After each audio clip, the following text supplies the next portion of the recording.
Boa noite a todos. Nós estamos aqui no nosso segundo dia do nosso curso, que vai até dezembro, um olhar anglicano sobre a Bíblia, né?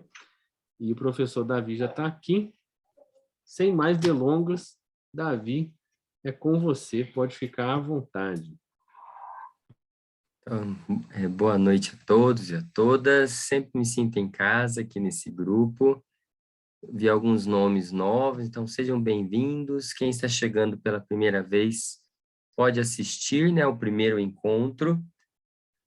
O objetivo é fazer um panorama das Sagradas Escrituras, olhando cada conjunto literário canônico e, a partir desse panorama, então, o olhar anglicano.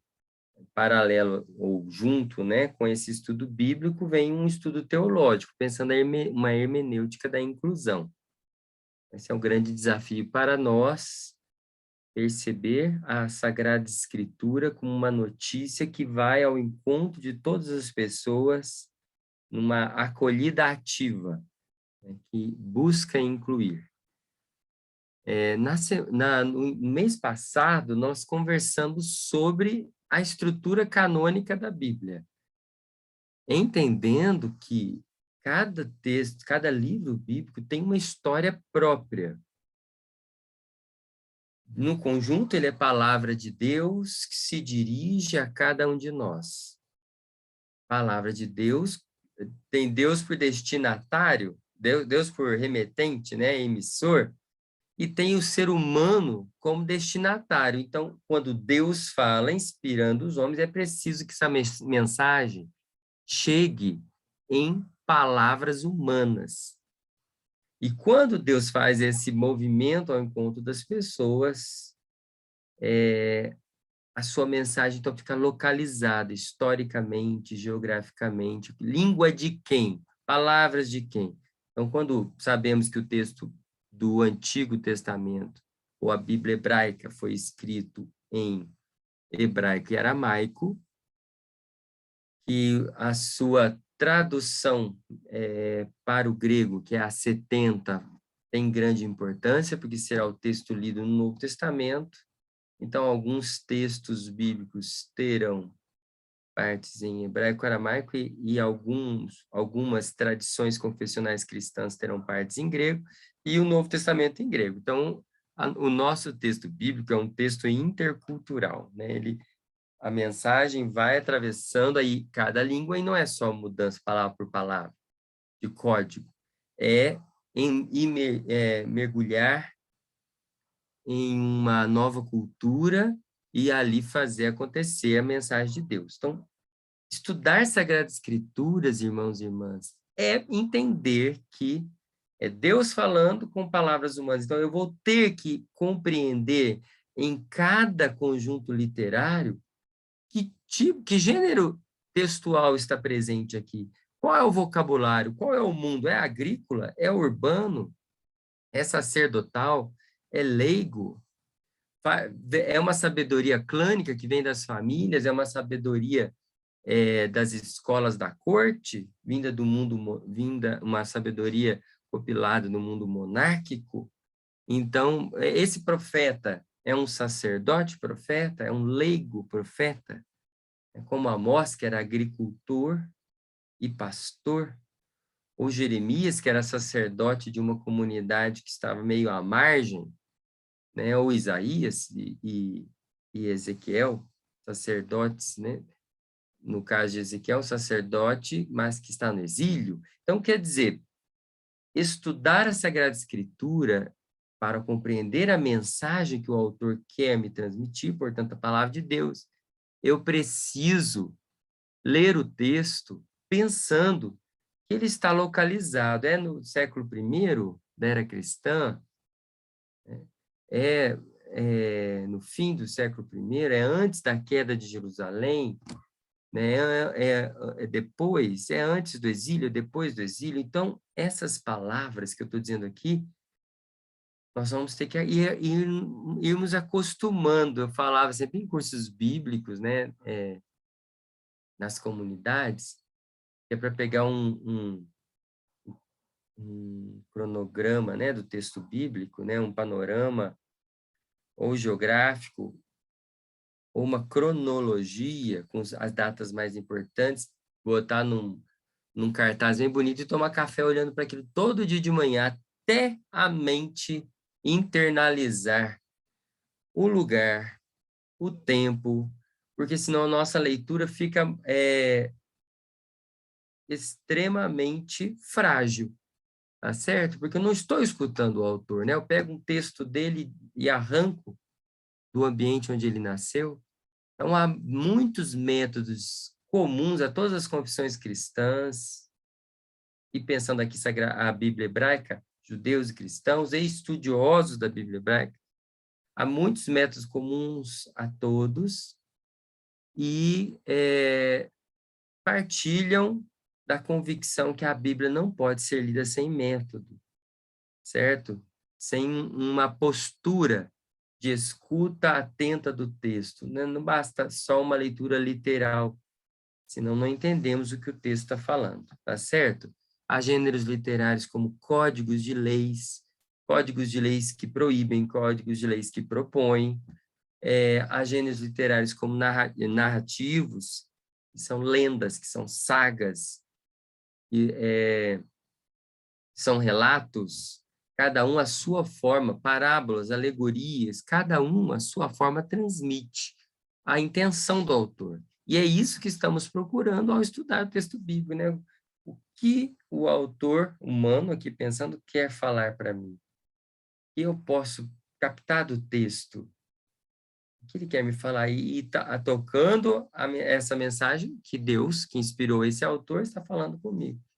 Ô, Júlio, eu fico vendo uma mensagem aqui,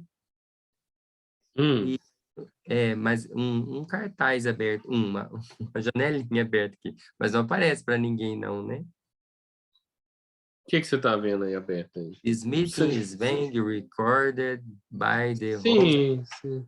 Tá avisando que está sendo gravado, só isso. Só isso, né? Não, mas não preciso fechar ela, né? Porque se eu só tenho o Acho botão... que pode fechar, sem problema nenhum. Só você clicar no entendi que ela paga. Ah, tá. Professor, só se eu clicar no entendi que ela paga. Tá bom. Tá bom? Davi tá obsoleto, hein, Antes Davi? que eu saísse. Não tá sabendo mexer em tecnologia, tem que chamar um jovem para te ajudar. Obrigado. Chama o Neymar. Tá certo. Então, mês passado, nós entendemos que a Sagrada Escritura, os livros não são aleatórios. À medida que cada coleção ia sendo formada, a mensagem chegava à forma final e uma nova coleção surgia. E é isso que chamamos canônico. Então, quando falamos lista dos livros canônicos, não estamos falando só de uma lista de livros sagrados, mas da ordem. Então, Pentateuco é igual a revelação fundamental, fundante, normativa. Históricos é igual a leitura teológica do passado, da relação do povo de Deus com a terra eleita. Os sapienciais são um olhar a partir da sabedoria vivencial sobre o presente, a fé de Israel iluminando o presente. E os proféticos, um olhar teológico sobre o futuro. Então todos os livros proféticos são sobre o futuro? Não, a ordem está colocada assim, como se fosse uma grande biblioteca. E os livros há milhares de anos são transmitidos nessa ordem, com poucas alterações, por exemplo, na última coleção. E essa estrutura do Antigo Testamento influenciou o Novo. Sabemos que o Evangelho de Lucas nasceu junto com o Atos dos Apóstolos, mas na hora de organizarem os papiros, né, com os textos, é colocado primeiro Mateus, por sua relação com o Pentateuco, que é o que estamos estudando nesse curso. Então, os 4 evangelhos como revelação, paralelo, então, ao Pentateuco. Depois, Atos dos Apóstolos, como um olhar para o passado teológico da igreja. As cartas como um olhar para o presente, fazendo o papel de sapienciais do Novo Testamento. E o livro do Apocalipse, fazendo o papel de profeta, com um olhar para o futuro. Então, a nossa Bíblia tem uma uma estrutura teológica que herdamos do cristianismo, olha aqui, do judaísmo helenista, né, do Egito. Foi lá que surgiu a Bíblia 70, ela que organizou assim os livros, e o Novo Testamento seguiu essa estrutura, e as Bíblias cristãs seguiram essa estrutura.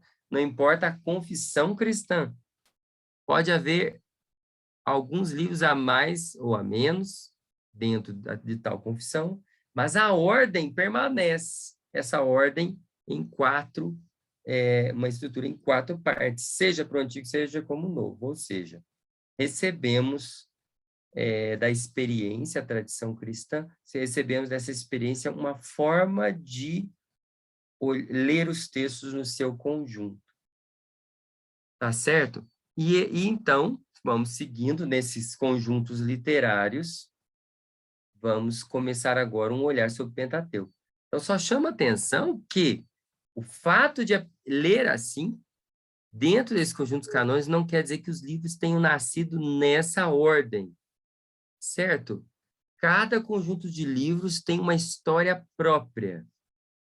Na maioria das vezes, uma tradição oral que toma forma escrita em vários textos diferentes, e depois é transmitida de forma escrita e oral, até que chega a uma forma final escrita, aceita como normativa para a comunidade de fé. Nessa hora, podemos dizer, então, o texto chegou à sua redação final, né, o que chamamos de forma canônica e final da palavra de Deus. Então, hoje nós vamos ver isso. O Pentateuco tem sua própria história, os históricos têm sua própria história, os sapienciais sua própria história, os proféticos e apocalípticos sua própria história. Eu vi o Júlio levantar o dedo aí. Isso, só para pontuar com quem está chegando hoje, se se sentiu meio perdido, é só assistir às aulas no canal da Diocese, canal do YouTube. As aulas estão lá, você pode assistir a primeira aula, onde Davi mostra esse paralelo da estrutura, para você não se sentir tão perdido assim, tá? Perdido. Então, pode olhar lá, que está lá para você conferir. É tudo verdade. Ô, Júlio, Fazendo aqui um me flashback. lembrar quanto tempo eu tenho a partir de agora? 8 horas. 8h03. O ideal seria você fazer hora acadêmica, né? 45 minutos, 50 Tá minutos, bom. mais ou Ai, menos. meu Deus, o Pentateuco, gente, que desafio. Pentateuco em 10 minutos para cada livro. Então, vamos lá. Tá certo. Em 5 minutos, só para a gente retomar algo importante. Se pensamos no texto sagrado, que é palavra de Deus para nós, que não quer só informar sobre o passado, cuidado. Antes de tudo, é palavra que gera comunhão, é palavra que gera transformação, é Deus querendo provocar algo no ouvinte, certo? Às vezes, simplesmente, como diz o Pentateuco, um diálogo na tenda, face a face, como se fala um amigo. Essa é a experiência de Moisés, a mística de Moisés, a intimidade com Adonai, o Deus de Israel, falando a ele como se fala um amigo. Então, esse é o objetivo da Sagrada Escritura. Mas não podemos perder, então, de vista que ela tem, então, um autor, um quem temático, um quem, um quando, um onde. O quem seria Deus e seu povo. Deus e seu povo. Deus fala ao povo de Deus. Poderíamos expandir um pouquinho. É um diálogo entre Deus e a humanidade, mediado por seu povo. Um povo sacerdotal. Por isso que ele é sacerdotal. Ele está entre Deus e a humanidade toda. Então, Deus dirige sua palavra à humanidade mediada pelo seu povo. Deus no Antigo Testamento é Adonai, Yahvé, Deus do Êxodo, Deus Criador, que constitui uma aliança com seu povo no Sinai. E o povo é Israel, uma comunidade de libertados que caminha para a terra da promessa e para viver na liberdade carrega consigo uma aliança.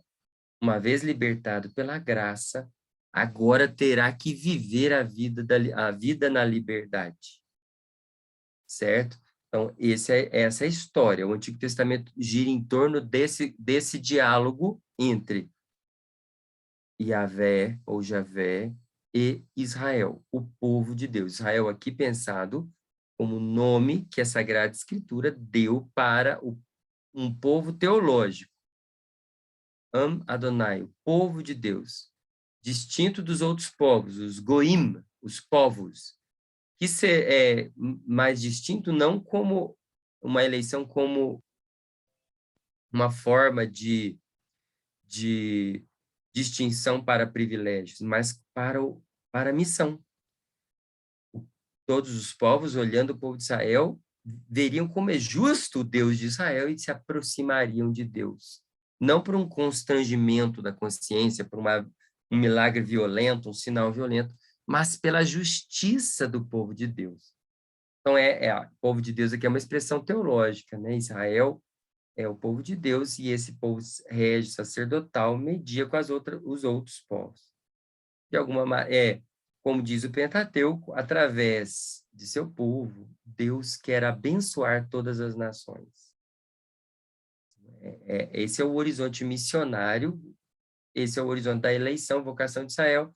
Então, esses são aqueles que formam, no geral, os integrantes do diálogo do Antigo Testamento. E do Novo, novamente, Deus e seu povo. Só que agora Deus revela, assim, um homem, Jesus de Nazaré, e esse homem, Jesus de Nazaré, fala que o Deus de Israel é seu pai exclusivo, que ele é o filho exclusivo do pai, e que por meio dele toda a humanidade será filha em Deus. Dessa comunhão procede o Espírito. Então, o outro paráclito. Jesus é um paráclito, o Espírito é outro paráclito que procede do Pai. Então, Deus, Pai, Filho e Espírito Santo dialogam com o seu povo. No Novo Testamento, o povo é identificado com a igreja. Então, o Filho, o Pai, através do seu Filho, convoca o povo de Deus numa assembleia, igreja significa assembleia, reunida para ouvir a palavra, e aí envia as nações. Então, esse mesmo conceito que eu usei para o Antigo aparece no Evangelho de Lucas. Quando fala o povo ouvia Jesus lá antes da paixão com atenção, é para dizer o povo de Deus acolheu o Filho. E depois da Páscoa, ele envia, então, esse povo todo. É disso que trata o Atos Apóstolos, para que as nações escutem a grande obra de Deus em seu Filho. A todos os povos deve, em Mateus, e de discipular todas as nações. Nações ali corresponde aos povos não judeus, né? Ou pessoas não pertencentes ao povo de Deus. E de discipular todas as nações, batizai-as em nome do Pai, do Filho e do Espírito Santo, e ensinai-as a praticar tudo o que vos ordenei. Mateus. E Lucas o Filho deveria morrer, padecer, ressuscitar, em seu nome seria anunciado o perdão dos pecados, a reconciliação total a todas as nações. Então, tanto para o Antigo como para o Novo supõe o Antigo, na verdade, os interlocutores desse diálogo é Deus e seu povo. Sempre que eu leio, estou dentro desse diálogo mais amplo e me coloco em algum momento nesse contexto em que, ouvindo a palavra, sou enviado como servo de todos os povos. Então, nós estávamos pensando numa leitura inclusiva da Escritura. A Escritura tem esse fundamento inclusivo na medida que o ouvinte da palavra é enviado numa acolhida ativa a quem está na periferia. Certo? Não que ele esteja no centro, no sentido de que cada um é um centro, é um polo e deve ir para fora, ao encontro do outro, né? Então, ler a Escritura é ler dentro desse movimento de abertura de Deus, que sempre se alarga, tá certo? essa leitura mais ampla, temos um onde. O onde é a Terra Santa, aquele espacinho entre, vamos pensar no mundo antigo, Europa, Ásia e África. O ponto de encontro é o Antigo Oriente Próximo, é a Terra de Israel. Então, muitas pessoas perguntam no texto, nos cursos bíblicos, por que a Terra Santa é um lugar de tanta guerra? Sempre foi lugar de disputa e de guerra. É porque é o ponto geográfico de encontro de 3 continentes. Qualquer grande império que no passado, qualquer movimento humano que tentasse passar de um continente a outro, teria que necessariamente passar por ali. Ou pelo caminho do Egito, que seria o litoral, ou pelo meio das montanhas, terra de Israel. Tá certo? Então, a nossa mensagem nasceu num contexto geográfico de encontro cultural. Se você pudesse colocar uma semente de paz, aonde você plantaria ela? No cume de uma montanha pacífica ou num lugar que não tem paz? Deus escolheu por nós, ele plantou no lugar onde haveria sempre confrontos, mostrando que os confrontos têm que ser transformados em encontros de diálogo e não de violência, né? De negação da existência do outro. Então, a história de Israel é marcada pelo período em que Egito manda lá no Oriente Próximo, de repente a Assíria vem, de repente há um tratado, a Síria fica para lá. O Império Babilônico Antigo, quer dizer, de repente um tratado entre Egito e hititas, de repente vem o Império Babilônico, Império Assírio, domina tudo, depois o Babilônico domina tudo, depois o Persa domina tudo, depois o Grego domina tudo, depois o Romano domina tudo. O povo de Israel, o povo dessa história, só teve 2 momentos de respiro no reinado de Davi, século X a.C., era cristã, e no período dos Macabeus, a partir segunda metade do 2º século antes da era cristã. Nesse período, Israel teve posse de toda a terra da promessa e uma respiração de paz. Fora disso, foi uma existência que foram centenas de anos. Centenas de anos buscando ser fiel a uma aliança dentro de um contexto de guerras e de confrontos culturais. Então, já falei aqui, um onde e um quando, certo? Nós vamos ter que conhecer esse onde e esse quando, ele vai ter que vir e voltar, depois eu vou publicar lá no nosso grupo algum roteiro, uma cronologia, nós vamos ter que tentar memorizar, tá certo? Agora vamos olhar para o nosso livro. Nesse caso específico é o nosso livro mesmo, né? O primeiro texto que nós vamos ler da Sagrada Escritura corresponde na sua Bíblia aos 5 primeiros livros, tá? Eu vou escrever aqui, o Júlio. Estava anotando minhas perguntas ali, já vou botar em destaque. Tá legal aqui. Isso. Tá aparecendo Torá aí? Espera aí que eu estou colocando. Pronto. Aí. Torá.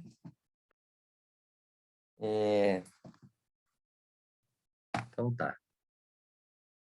Esses 5 livros, na verdade, eles se apresentam como um livro só. Se você for em qualquer sinagoga, você vai encontrar um único rolo, o rolo da Torá. Então, essa compreensão de que se trata de um único livro, ela é formada, ela pode ser atestada desde o século, desde 398, início do século IV antes da era cristã. Então, pensem que é uma tradição importantíssima, né? Daqui se trata do respeito à comunidade judaica e a leitura que eles fazem da sua Sagrada Escritura, que nós acolhemos como nossa também na nossa Bíblia, tá certo? Então, a Torá, então, corresponde ao livro do Gênesis, que nós vamos estudar, Êxodo, Levítico,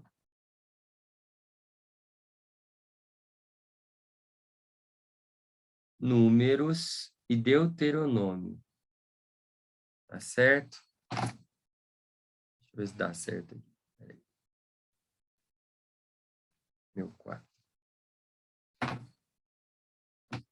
Então, apesar de nossas Bíblias trazerem em edição 3 e 5 livros distintos, a leitura canônica vê aí neles um único livro.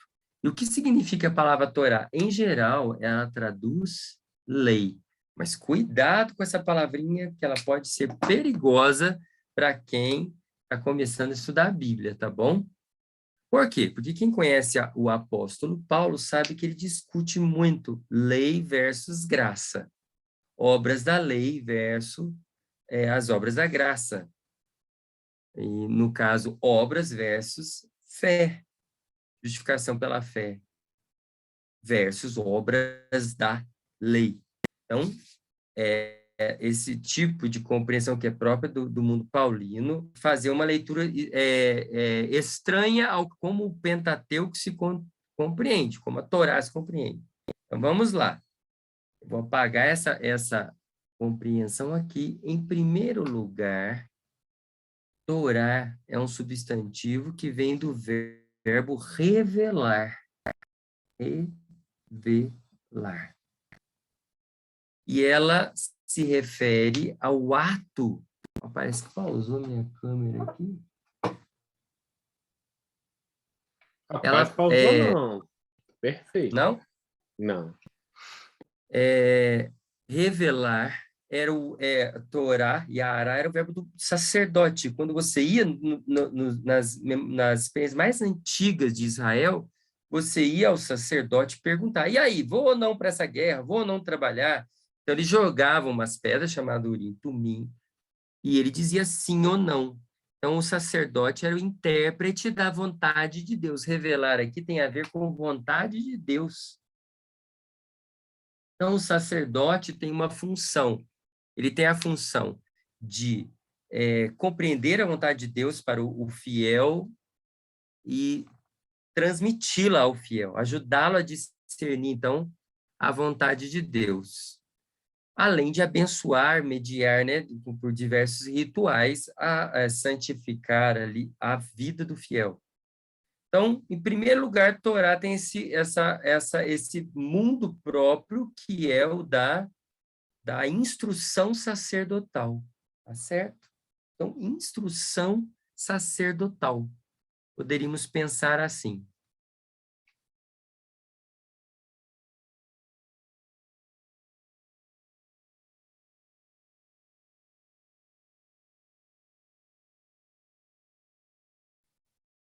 Então, alguns textos você vai ver esse verbo nesse sentido e deveria pensar que, em primeiro lugar, a Torá tem essa função.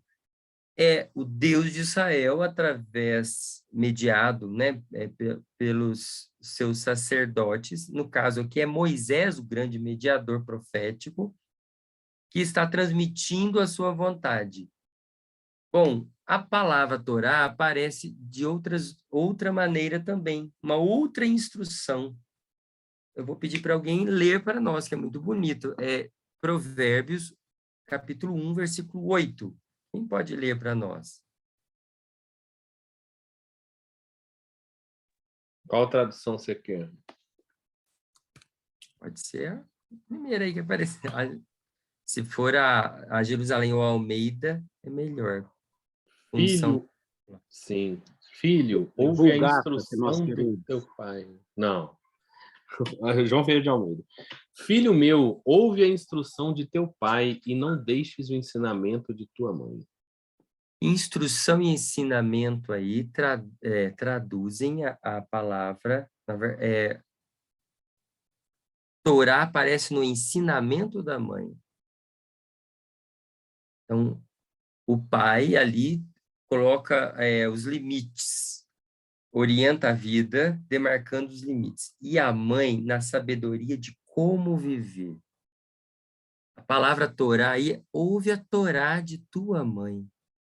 Então, instrução familiar, mas materna. É muito bonito perceber que o termo Torá lembra a mensagem da mãe que conversa, que orienta pertinho o filho. Quem lê o livro dos Provérbios, ele tem uma estrutura em que a sabedoria e a mulher são comparadas. No ideal naquele momento cultural, a mulher é entendida como uma esposa que sabe organizar a casa, sabe educar os filhos, que sabe produzir o que é necessário para a casa, que sabe dialogar, ela vende as coisas que ela produz. Então, a sabedoria se encarna não num sábio homem, num sacerdote, num professor, num rei, ela se encarna na mulher. Então, o livro termina mostrando essa mulher como modelo de sabedoria. Então, aqui, Torá é a sabedoria, a experiência da mãe que é transmitida para o filho, certo? Então, revelação, instrução sacerdotal, palavra da mãe para o filho, certo? Bom, para não perder muito tempo, se na sua acepção mais antiga essa palavra Torá significa essa experiência, né, o ato de transmitir o conhecimento, seja o revelado pelo sacerdote, seja a experiência da mãe, então cuidado em pensar que lei aqui é um código que se impõe de cima para baixo, mas, na verdade, a proposta do texto é que uma mãe, filho, como ele deve viver. Alguém avisou que vai sair aí. Deus abençoe. Obrigado pela presença. A mãe está falando com o filho como ele vai viver. Essa é a orientação do texto, certo? Mas também a Torá vai aparecer no livro de Reis, na reforma de Josias, segundo Reis. Depois eu mando o texto no grupo de WhatsApp para falar da Torá do Senhor, ou livro da Torá, ou livro da aliança. Então, Torá agora é a aliança, é o texto da aliança entre Deus e Israel, lá do Monte Sinai, por meio de Moisés. Tá certo? Então, ele é um pacto. Então, aqui, então, texto do pacto ou aliança entre Deus e Israel. Certo? Entre Deus e Israel.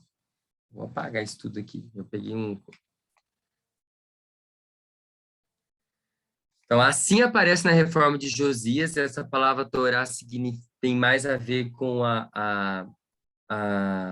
o livro do Deuteronômio, na sua forma primitiva, e Israel ficou meio sem linha lá. E também aparece no livro de Esdras, na forma mais tardia, quando o texto vai chegando na forma final, como a lei do Deus do céu e da terra, ou lei do rei. Lei do rei. Que rei, gente? Que rei? A lei do rei. Lá diz assim, depois vocês olhem lá o texto de Esdras. É a lei do rei da Pérsia. Então, vejam, a palavra toma a conotação de lei no sentido de conjunto de normas, né, que constitui a identidade do povo, em primeiro lugar, como conjunto que constitui a identidade religiosa de um povo, a identidade de Israel. Como no caso do Livro dos Reis, fala de como Israel se relaciona com Adonai, tá certo? Depois do exílio, isso é antes do exílio, o exílio vai ser a experiência que a Babilônia, após a destruição da Samaria pela Síria, virá a destruição do Reino do Sul, Jerusalém, capital, pelo reino da Babilônia. Nesse momento, todos os pensantes, sacerdotes, os servos da corte, escribas, serão levados para o exílio e lá eles darão redação, haverá um processo de redação para juntar os textos da Torá de Moisés.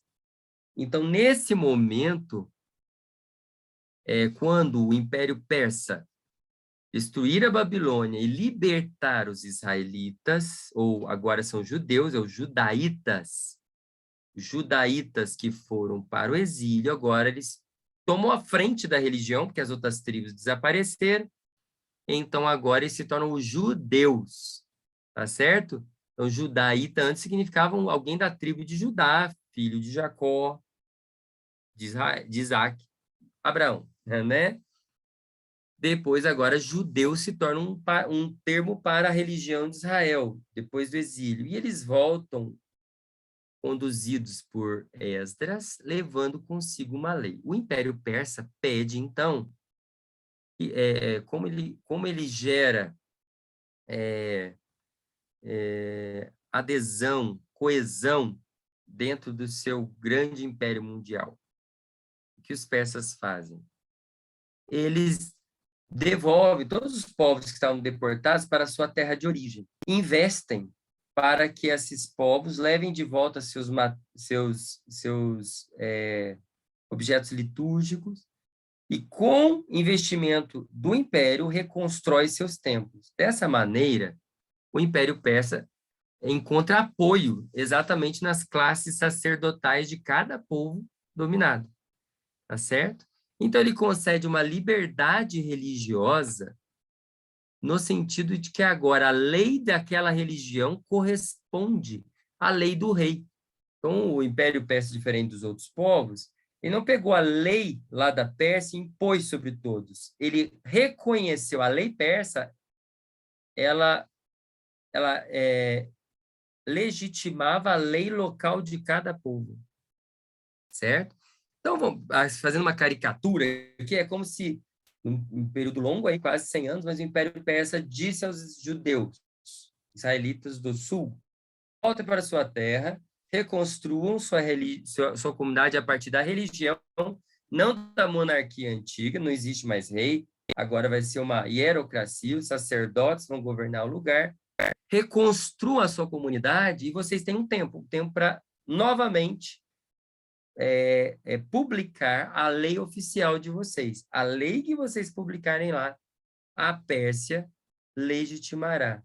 Então, de fato, a partir do exílio, dentro do Império Persa, a Torá se torna lei dos judeus e lei do rei da Pérsia para os judeus. Tá certo? Então, fica aqui uma questão, né? O conjunto de livros que estamos estudando se chama Lei. Bom, ele, de fato, tem 3 códigos legais importantes, mas ele é todo narrativo. Esses códigos estão alternados com grandes conjuntos narrativos sobre a ação de Deus. Então, não é simplesmente uma lei, tá certo? Ele é, antes de tudo, um texto da aliança. A instrução de Deus para o seu povo, sobre a maneira de como conhecer sua vontade. E um Deus que fala como mãe. Estou fazendo aqui uma síntese, desculpa, a gente tem que pensar assim tão rapidamente, mas a palavra lei agora para você não pode funcionar como antes. Porque, de fato, como lei, né, a constituição de um povo que se organiza, né, de uma comunidade civil lá dentro do Império Persa, uma comunidade política dentro do Império Persa, será a última nota que vai caracterizar esses 5 livros que estamos estudando. Tá certo? Bom, quando esses livros tomarem forma, em 398, Esdras publica eles para a comunidade israelita. Dentro de 100 anos, ele já vai estar sendo traduzido para a comunidade helenista. Não, cerca de 200 anos, né? Então, 333 para frente, já temos, então, uma comunidade judaica que começa a se organizar no mundo grego, e para ela, esse texto vai ser traduzido. E ela vai traduzir como Pentateucos. Ou Pentateucos. Pentateucos significa, que é o termo que ficou para a Bíblia cristã, ó. Pentateuco é um nome próprio, é um nome criado lá pelos judeus de Alexandria, mas ficou para esse mesmo conjunto textual dentro da Bíblia cristã, é próprio da leitura canônica cristã. Pentateuco. Significa 5, e teucos é estojo, ânfora. Então, era normal que um livro, um rolo, fosse guardado em uma ânfora, em uma capa de couro, e preservado num armário que era sagrado, de lá tirado para leitura, dentro da comunidade de fé. Então, bem cedo, né, antes da era cristã, esse único livro da Torá foi dividido em 5/5. Então, temos em Qumran, como um texto de uma comunidade judaica anterior ao cristianismo, a presença de uma expressão para falar da Torá como os 5/5 da lei, certo? Os 5/5 da lei. Então, dá para perceber que é por isso que esse livro vai se chamar Pentateuco. É os 5/5, ou os 5 estojos do único livro, tá certo? A expressão o livro Pentateuco aparece na tradição judaica também, e judaico-cristã, certo? Então, entendemos que temos um livro em 5 partes. Era comum, no mundo antigo, guardar uma obra inteira em um único rolo. Então, existe um único rolo de 45 metros, levando a Ilíada e a Odisseia. Então, temos prova de que existia esse costume. E, portanto, é um livro que trouxesse todo o Pentateuco, ele teria 33 metros. E assim ocorreu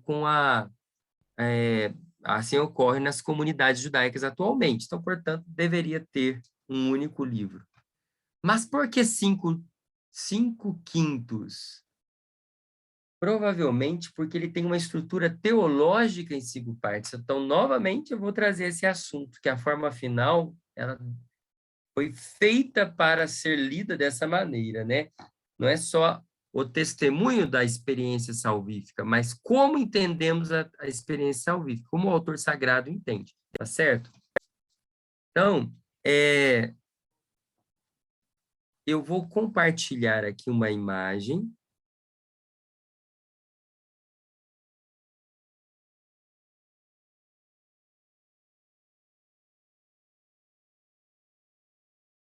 Tentar aí.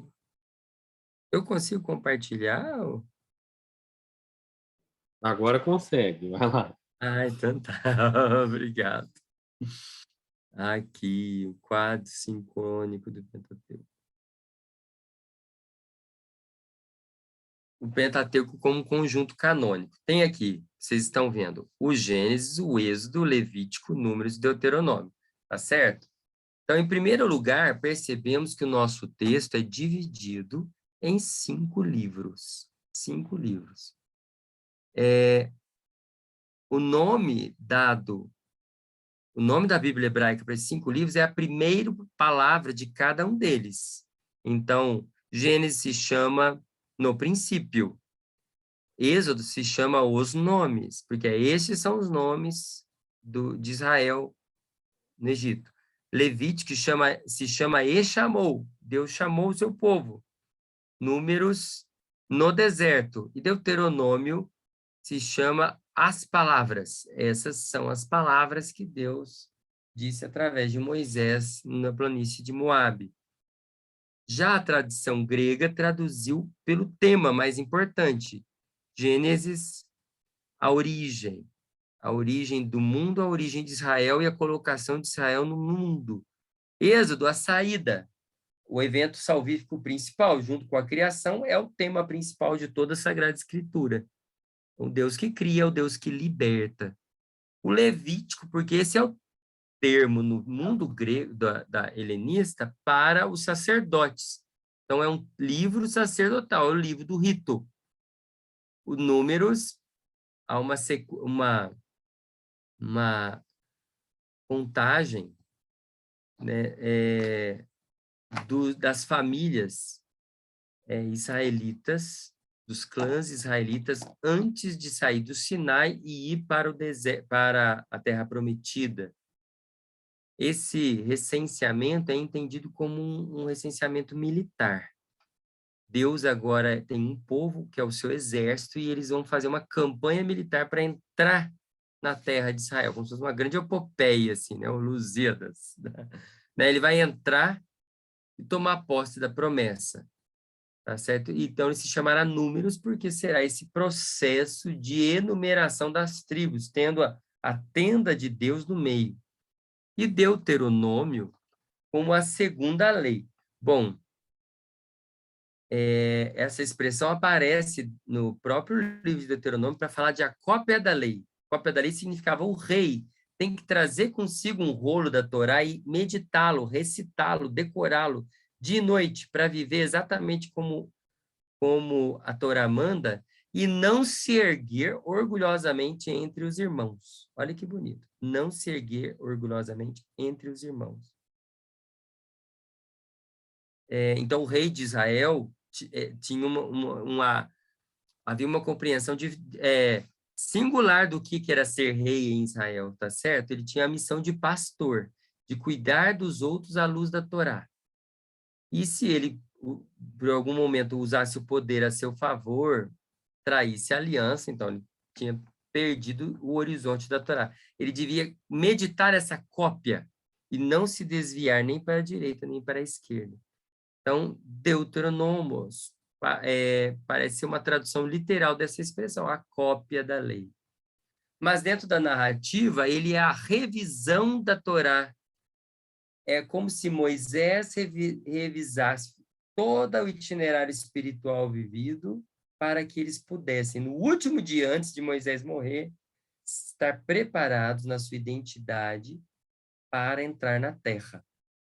Então, esses 5 livros, esses 5 títulos falam de 5 etapas da caminhada do povo de Deus. Nós vamos lê-lo assim, então. Então, gostaria que a gente entendesse que o próprio texto pede que você entenda esses 5 livros, ou individualmente como etapas, como porções de um livro maior, 5 livros formando um todo, ou 5 partes de um único livro. Talvez seja até melhor pensar assim. Eles têm identidade própria, eles têm história própria, mensagem própria, estrutura própria, mas eles foram reunidos num livro só. O livro da instrução de Adonai para o seu povo. O livro do pacto. Bom, esses livros também estão totalmente coordenados um com o outro. O primeiro Gênesis começa com a criação, começa com o início, e termina com a família de José e Jacó indo para o Egito. O Êxodo começa, a primeira expressão vai dizer, Israel estava no Egito, e depois de 400 anos vivendo muito bem, de repente vem uma opressão que coloca eles em crise com a necessidade de sair. Então, haverá uma jornada que os levará da experiência de libertação para o Monte Sinai. Nesse processo, o livro do Êxodo termina com a construção do tabernáculo e a nuvem de glória entrando na tenda do tabernáculo, que era o lugar onde Deus passa a habitar. O livro do Levítico é como se fosse um olhar dentro do tabernáculo. Vamos entender a presença de Deus no meio do seu povo. Pois ele volta, como se fosse uma câmera que volta para o Monte Sinai, e o livro do Levítico termina com Israel com a tenda no pé da montanha do Sinai. Números começa com a tenda no pé da montanha do Sinai. o povo sai do Sinai, vai para a Terra Prometida, quando ele está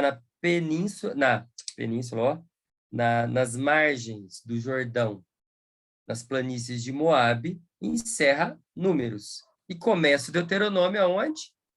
No Rio Jordão, as margens do Jordão, na península nas planícies de Moabe, contemplando a Terra Prometida. Moisés vai fazer uma revisão e ele sobe até o monte para ver essa grande promessa, e aí a morte e o sepultamento de Moisés. Então, esses livros estão totalmente coordenados. O material interno deles é muito diferente, complexo. Às vezes, uma única narrativa aparece 3 vezes dentro desse contexto todo. Às vezes, uma tradição aparece com 2 versões diferentes dentro desse contexto todo. Mas ele tem uma estrutura que permite você entender 2 coisas muito bonitas do período de formação do texto. Ele tem uma mensagem única, ele tem uma mensagem que constitui a identidade do povo de Deus. Mas essa mensagem é sinfônica. Vozes diferentes falam. Até chegar à forma final, vozes diferentes falam, às vezes de um mesmo assunto, com posições contrárias, mas que se completam. E a grande mensagem, o todo, na verdade, é formado por essa pluralidade. Os redatores finais do Pentateuco não quiseram nivelar, não quiseram fazer o leitor, omitir, para o leitor essa diversidade. Eles mantiveram essas vozes. Então, o nosso texto sagrado é ouvido assim. Os escribas não eram pessoas incompetentes, né? Eles sabiam o que estavam fazendo quando deixaram a diversidade marcada no texto, tá certo? E há um consenso entre os estudiosos que os 2 grupos finais que deram forma aos textos do Pentateuco eram um grupo de anciãos de tradição profética, o deuteronomista, e os sacerdotes. Provavelmente os sacerdotes deram a forma final à Torá toda, certo? Mas o texto final é um acordo entre esses 2 grupos, que são os herdeiros de uma pluralidade muito maior que a anterior a eles, tá certo? É possível falar no Pentateuco de textos pré-sacerdotais, sacerdotais e deuteronomistas. Mas esses pré-sacerdotais são diversas tradições de santuários diferentes, de origens diversas. Então, temos lá um evento fundante, que é Moisés, a aliança de Adonai com Moisés, a referência a Moisés como personagem que unifica toda a diversidade de judaísmos que deu forma ao Pentateuco, e há espaço para esses judaísmos, tanto que todas as suas vozes estão todas aí nesse texto. Então, isso é uma partitura, tá certo? Tá meio complicadinho de ver assim, mas é uma partitura. E eu vou tentar fazer uma leitura com vocês do todo, tá certo? Mais do que simplesmente comentar livro por livro. Então, vamos lá. Quem quiser folhear um pouquinho o Pentateuco, uma forma de compreender o Pentateuco é com referência ao personagem Moisés. Se nós percebemos que Êxodo 2, o segundo livro, fala do nascimento de Moisés, e Deuteronômio 34 fala da morte de Moisés, nós percebemos como esse personagem é importante. Ele vai do segundo livro até o 4º. Então, enquanto o primeiro livro faz uma grande memória das origens de Israel, o tempo narrativo dos outros 4 é sobre a vida de um personagem. Então, ele é, de fato, um personagem muito importante. O texto, o autor final, diz para nós por que ele é importante. Ele diz lá em Deuteronômio 34,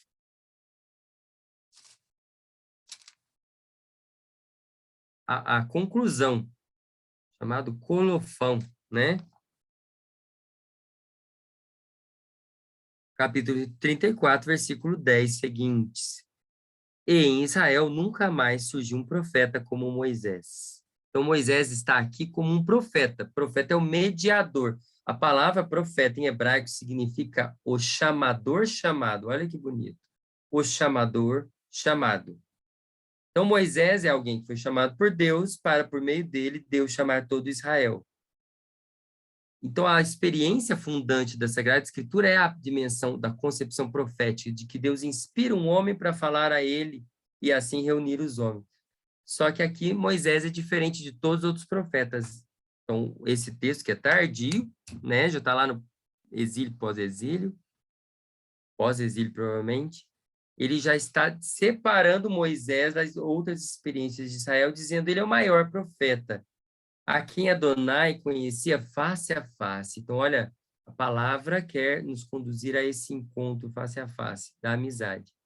Seja por todos os sinais e prodígios que Adonai o mandou realizar na terra do Egito com Faraó, contra todos os seus servidores e toda a sua terra, seja pela mão forte e por todos os feitos grandiosos e terríveis que Moisés realizou aos olhos de todo Israel. Então, ele é o profeta mediador desse conjunto de livros, tá certo? É assim que o texto compreende ele. Dessa forma, Moisés é uma personagem central, mas cuidado, ele é entendido como profeta, quer dizer, ele é mediador. O diálogo é entre Adonai e Israel, certo?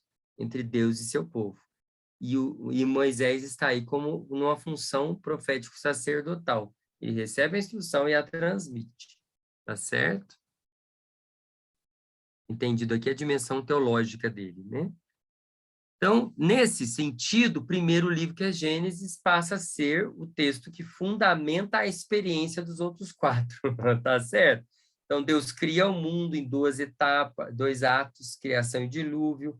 Deus espalha as nações, Deus dá a cada terra um povo, depende, cada povo tem uma terra, cada terra tem um povo, e dentro daquela cultura ela procura Deus com seus próprios tatear, seus próprios esforços, e em determinado momento Deus cria um povo, ele tira um povo que estava na Mesopotâmia e leva para Israel. Então tem um povo eleito e uma terra eleita. Ele cria a partir de Abraão Israel.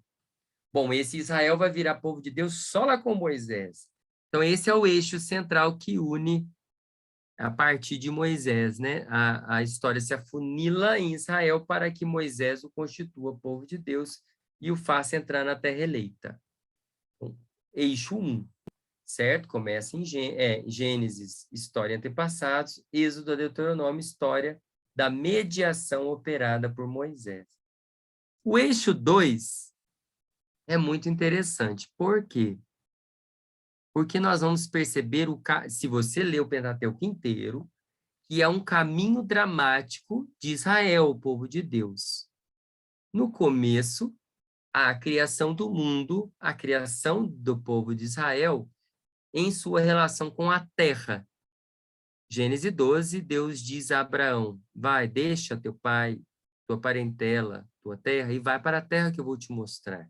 E farei de ti uma bênção para todas as nações. Então, com o fato de Abraão deixar o seu pai, Terá, em Aram-Padã, na Síria, e descer para a terra de Canaã, instaura ali o momento em que Israel, o povo de Deus, é criado como povo, e ele tem uma terra eleita, prometida para se apossar.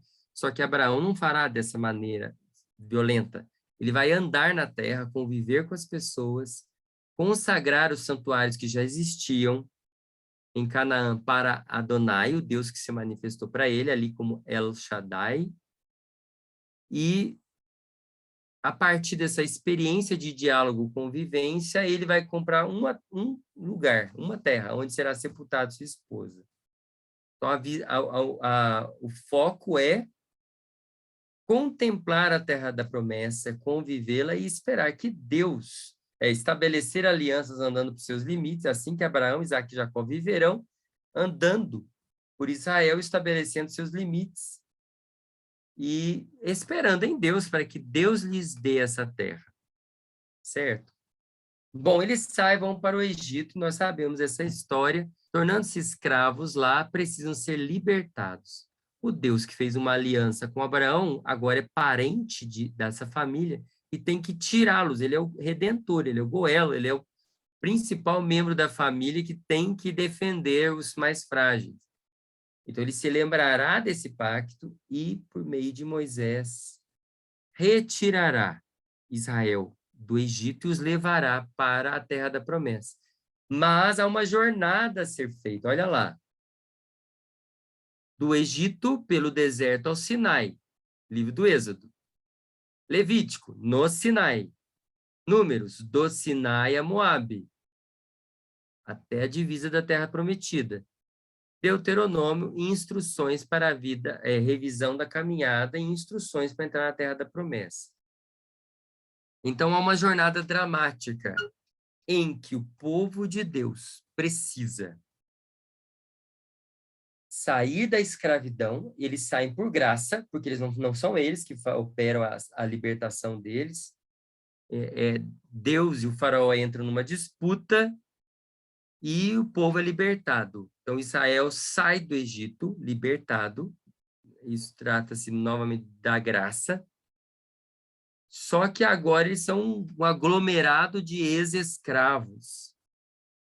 Se falasse para alguém que é descendente de fora os ameríndios, né, fora pessoas que sejam exclusivamente descendentes de indígenas latino-americanos ou americanos, qualquer outra pessoa traz em si genes de pessoas que vieram de fora, né, da Europa, da África e de outros pontos, né, do planeta. Bom, eu perguntaria, depois de 400 anos que alguém veio para o Brasil e ficou aqui, essa pessoa é o quê depois de 400 anos no Brasil? Na prática, ela se tornou brasileira. Então, Israel, no Egito, tornou-se egípcio, de cultura, de pensamento. Então, é preciso um super resgate da identidade que só será operado porque a opressão realizada pelo faraó provocará essa busca. Quem somos nós, né? Enquanto eles estavam bem na terra de Gesem, estava beleza, até que começa a escravidão. Então, é necessário recuperar a identidade e sair do Egito.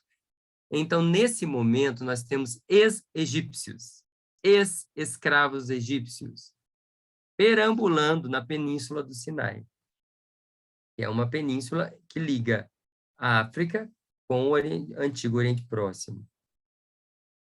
Então, eles fazem uma jornada que precisarão ser salvos de diversos outros desafios, superar diversos desafios, até chegar ao Sinai. No Sinai, há um evento central. Deus se revela a Israel.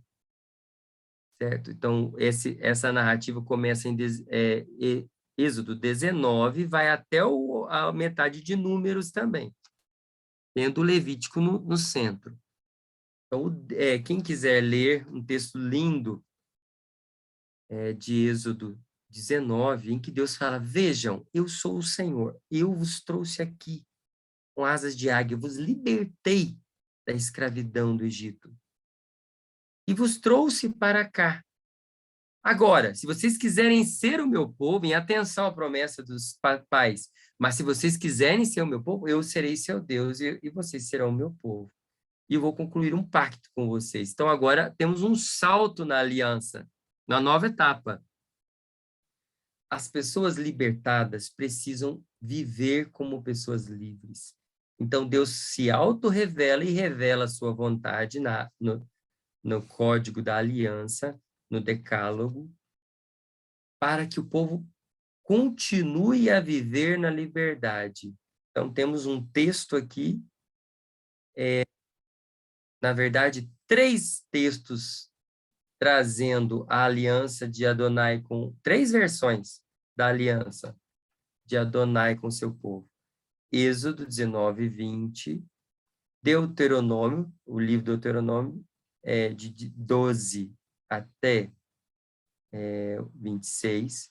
E o livro do Levítico, no centro. O Código da Aliança, capítulo 16 e 17, né? O Código de Santidade. Vou fugir um pouquinho aqui o Código de Santidade, pela estrutura que eu coloquei. Bom, esses 3 códigos testemunham a mesma tradição antiga, só que 3 olhares diferentes. Em Êxodo, guardar a liberdade. Não basta libertar uma pessoa, é preciso agora ajudá-la a encontrar uma ética para continuar sendo livre, senão ela vive como escravo. Então, esse que é o nosso tema, a ética da Torá, a ética do Pentateuco. Ela é dada em Êxodo para viver na liberdade. Ética é igual fazer a vontade de Deus para viver na liberdade. Se a libertação é graça, viver na liberdade é resposta. Uma sinergia humana. O homem vive agora como livre, porque foi libertado. No centro, a santidade. Viver a vontade de Deus, porque a santidade é a marca que caracteriza esse povo e o distingue como sacerdotes dos outros povos. Ele tem uma vocação perante os outros povos. E a outra, o Deuteronômio pensa na lei como a solidariedade, a fraternidade entre os membros do povo de Deus. Mesmo o rei, todos estão nivelados todos têm a igual dignidade, todos pertencentes ao povo de Deus. Há uma solidariedade profunda, uma irmandade, em que não pode haver pobres entre eles.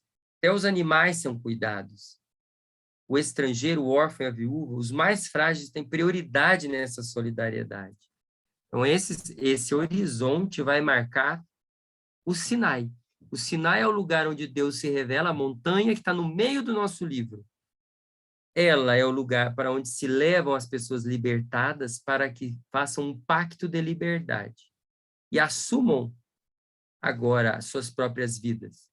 E assim elas podem entrar na terra da promessa, pois não podem entrar como escravas, pois replicarão lá na terra prometida a escravidão que receberam, que foi imposta a eles no Egito. Certo? Então, eles vão caminhar, e o livro do Deuteronômio é essa revisão que permite eles internalizar essa ética. A revisão do Deuteronômio, os verbos estão conjugados no futuro, como se fosse um pai falando para um filho. Não um legislador proclamando ordens. Deus não é um legislador proclamando ordem. Ele é como um profeta pai, que fala para os filhos como eles vão viver e orienta o futuro. Então, lembra lá do livro dos Provérbios? Ouve a instrução do teu pai, ouve o ensinamento da tua mãe.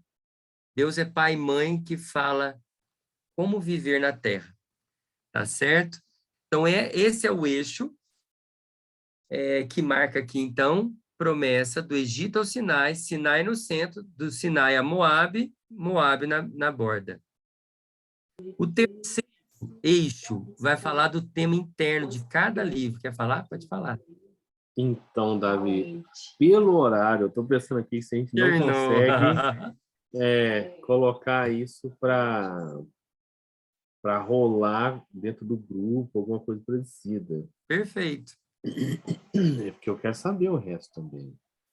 Mas é por conta de que a gente...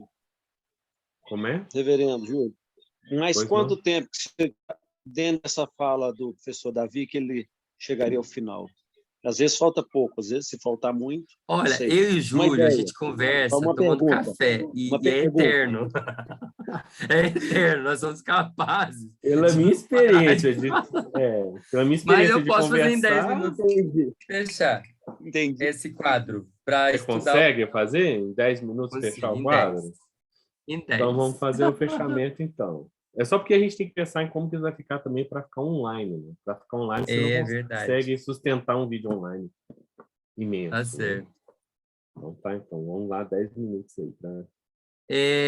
Bom, dentro dessa estrutura que a gente viu, estamos no itinerário espiritual, tá vendo? É por isso que Mateus fala de Jesus como alguém que vai para o Egito e volta, porque todo israelita, e aqui somos israelitas na caminhada, na jornada que o texto sagrado nos propõe, ele precisa fazer uma jornada da escravidão para o Sinai, do Sinai para a terra da promessa, passando pelo deserto, antes e depois. Elias fez isso. Todas as pessoas que buscam identidade como verdadeiros israelitas no texto sagrado vão fazer essa mesma jornada. Jesus fez ela também. Isso diz, do Egito chamei meu filho. Certo? Então, da criação à promessa da terra até a revisão da jornada para a entrada na terra. Esse é o eixo. O caminho dramático, a jornada espiritual de Israel. A jornada de você, eu, leitores hoje. Certo? O terceiro ponto é as etapas dessa jornada. O que eu chamaria a atenção? O livro do Gênesis e o Deuteronômio formam uma moldura. Eles têm a mesma expressão nos dois.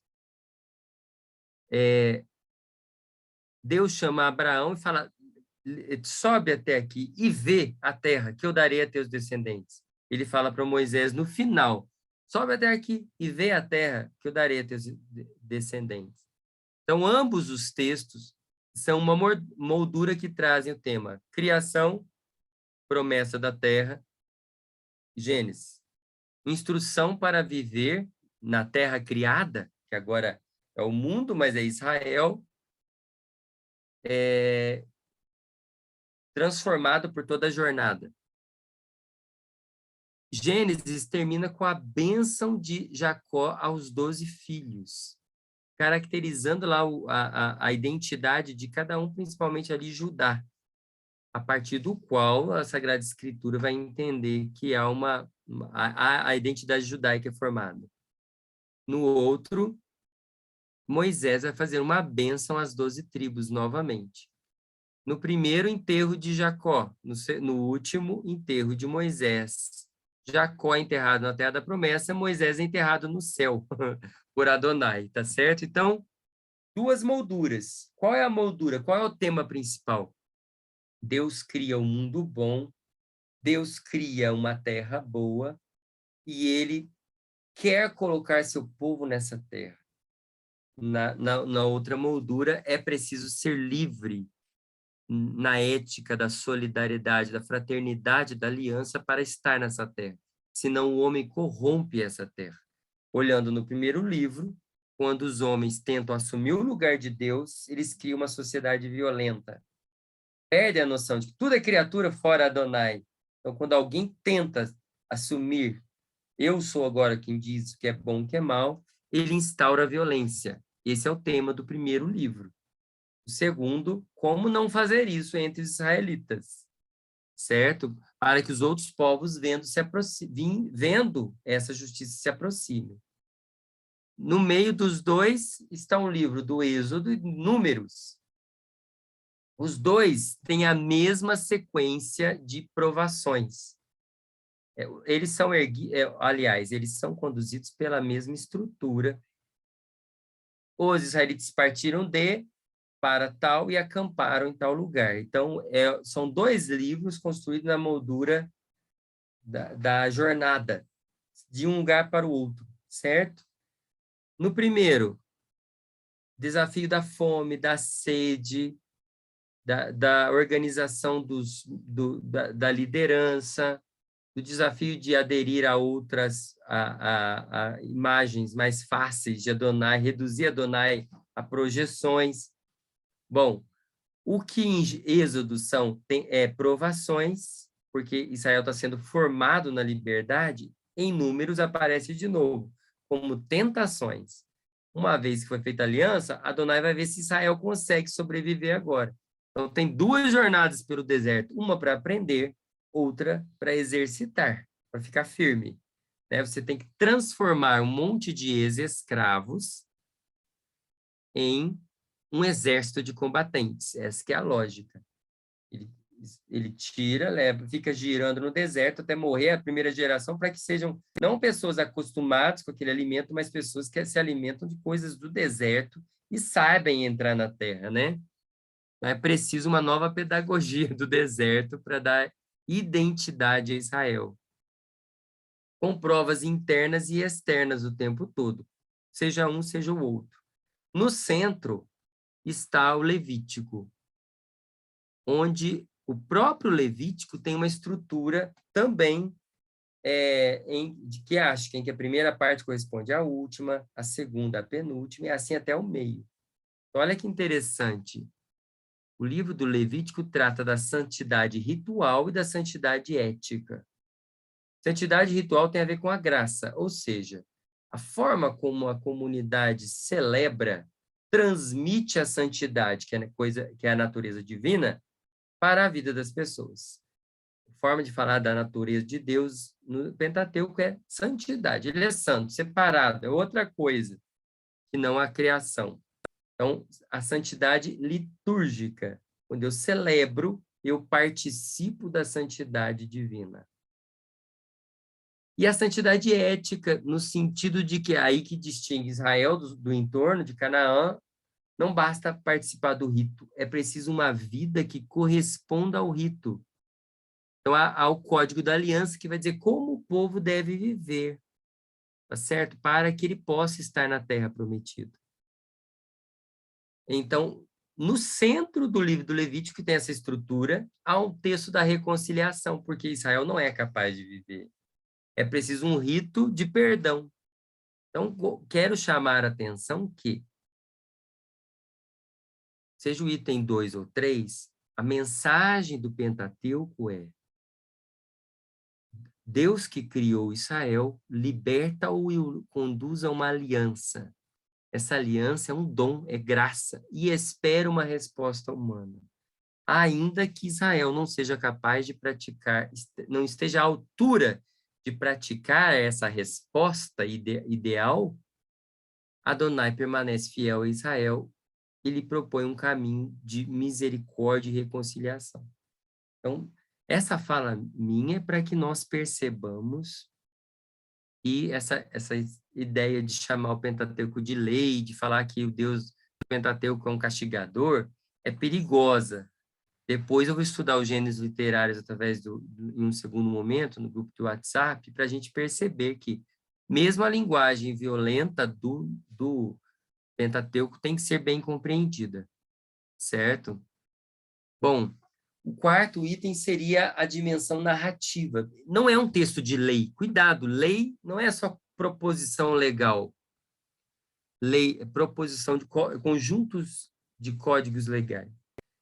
O nosso texto é um texto narrativo e discursivo. Ora, acontece algo, é narrado sobre a ação de Deus. Ora, Deus fala algo. O que Deus fala ilumina como Deus agiu, o que Deus agiu prepara o que Deus vai falar, certo? Então, a nossa Torá, ela também, às vezes ela é direta, há uma proposição do que fazer, às vezes ela é indireta, ela mostra exemplos negativos e positivos. E aí é muito interessante, porque não há personagem, lembra que eu falei lá, cuidado, não centralizar em Moisés? Moisés não é o super-herói da Torá. Ele também erra. Todos os personagens da Torá, exceto Deus, erram.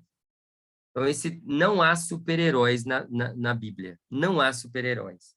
As pessoas são frágeis, elas erram, elas são incoerentes, e elas precisam de um retorno a Adonai constante. Um retorno constante ao Deus de Israel. Então, esse eixo, esse conjunto vai nos propor uma jornada em sua mensagem.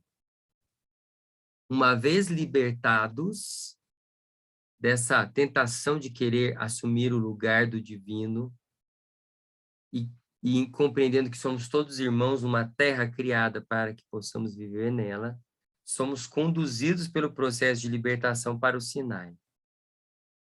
E o que o Deus de Israel espera? Isso vai aparecer em Deuteronômio.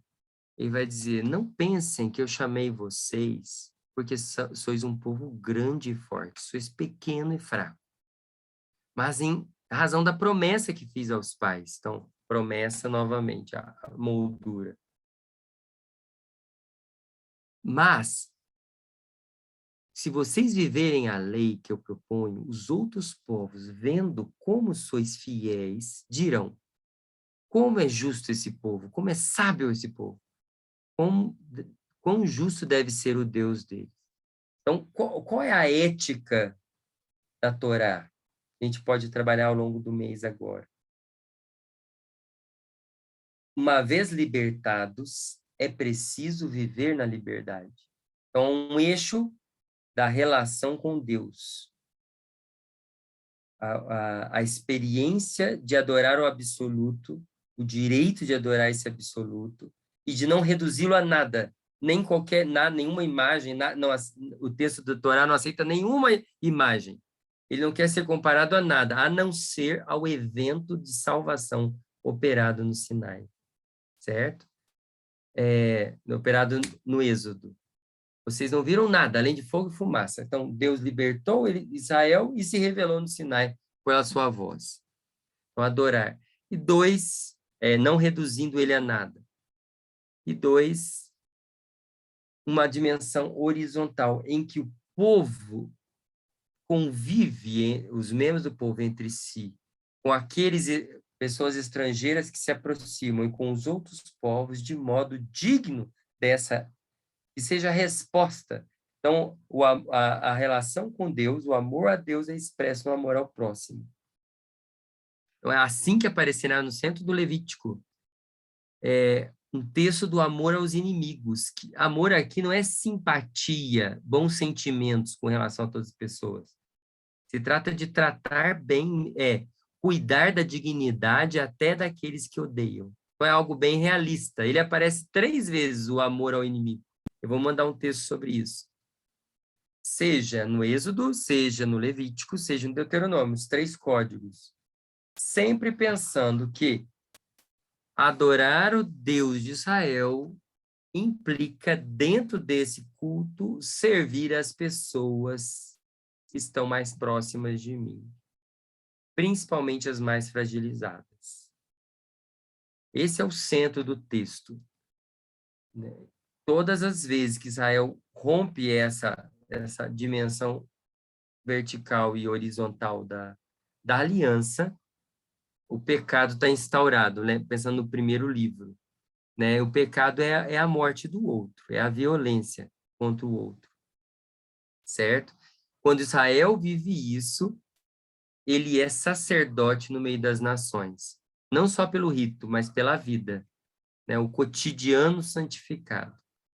Tá certo? Então, promessa no primeiro e no último livro, história como juízo e salvação nos 2, no segundo e no penúltimo, e no centro, novamente, a reconciliação. Tá certo? Então, nós vimos aqui um panorama geral desse livro. Né? Deus, como mãe, fala a cada um de nós, instruindo como viver para ser livre, santo e solidário. Certo? É uma riqueza muito grande. Teríamos que entender o que é a santidade, o que é a solidariedade, o que é a liberdade pensada por esse conjunto de textos. Mas são essenciais para compreender a relação, né? São o texto fundante de Israel, a relação com Deus de Israel, né? Só para dizer aqui que hoje facilmente se lê o texto bíblico, apropriando-se de promessas, e acreditando que basta uma relação ritual com o Deus das promessas para que um paraíso se instaure na Terra. Não é assim que o texto, no seu todo, se compreende, né? Ele compreende a graça da misericordiosa de Deus que vem ao encontro do homem para libertá-lo, e o homem que, em sinergia, responde com uma vida expressa aos seus companheiros, seu próximo, que expressa essa relação com Deus, né? A amizade com Deus gera amizade com com os homens. A relação livre com Deus promove e respeita a liberdade entre os homens. Tá certo? Consegui? Quase. 15 minutos. Passou bastante. Bom, gente, a gente vai fazer o seguinte agora. Nós vamos interromper a gravação. E você que assistiu essa gravação no YouTube, quiser compartilhar, participar do grupo de WhatsApp, começar a participar sincronamente aqui nas terças-feiras, né? Toda terceira terça-feira do mês, de agora até dezembro, nós vamos estar conversando com o Davi sempre às 7h30 da noite. Começa às 7h30 e vai até no máximo esse horário. A gente passou bastante, né? 9h15. O ideal é a gente terminar mais ou menos 9 horas. Então, se você quiser participar, é só você entrar em contato aí com a gente. Pode entrar em contato no site da Diocese, lá no YouTube mesmo, você pode comentar. Falar, eu quero participar aí, que aí o pessoal me contata e eu coloco você no grupo para a gente trocar ideia lá no grupo. Aqui nós vamos ficar mais um pouquinho, quem quiser, para a gente já tentar sanear alguns problemas espirituais que o Davi nos causou, né? Quer dizer, tentar sanar alguns traumas. E quem que precisar sair, pode sair também, e a gente vai colocar sempre, buscando colocar essa discussão, né? Essa ruminação desse conteúdo que é trazido, a gente vai colocando sempre no grupo. Estudar a Bíblia é bem assim, é ser provocado e ficar ruminando aquele negócio, né? Anos a fio, não é assim uma coisa, nossa, aí vai durar daqui a uma semana eu resolvi a minha questão. Às vezes você não resolve a provocação que Deus dá a você através do texto. A Bíblia serve, né? O plano de Deus a respeito da Bíblia é nos provocar para nós pensarmos em respostas relacionais melhores, e não em respostas prontas. Então, é isso aí. Eu vou interromper, então, aqui a gravação. Quem quiser continuar aqui, eu tenho umas perguntas para o Davi, acredito que outras pessoas também devem ter. Você fica aqui, a gente vai fazer aqui uns 15 minutos, meia hora de conversa ainda. E você que está vendo a gente no Facebook ou no YouTube, quer compartilhar com a gente também nesse momento de graça, é só pedir, assiste aí os outros vídeos que estão aí no canal das aulas do Davi e entra no grupo com a gente para a gente poder repassar para você todo o conteúdo que já tiver discutido e também criar novas compreensões conjuntas do texto bíblico através dessa aula. Boa noite, então, para você que está assistindo a gente, ou bom dia. E os demais, quem quiserem continuar aqui, a gente já conversa já.